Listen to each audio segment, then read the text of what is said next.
So today we have a downspout filter by AM Guard, and just an installation. We have a hole here, so you just curl this up kind of in a tight circle. You take it in there, and you put it down in and release it and loosen it a little bit, and it should sit right in there, nice and tight.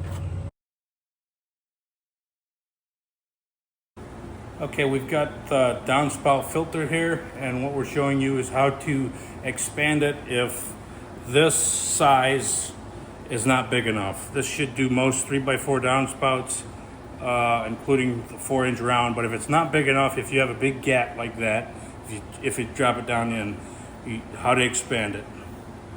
You just open it up and you just pull on it, and you'll gain quite a bit like that. So now it's much bigger.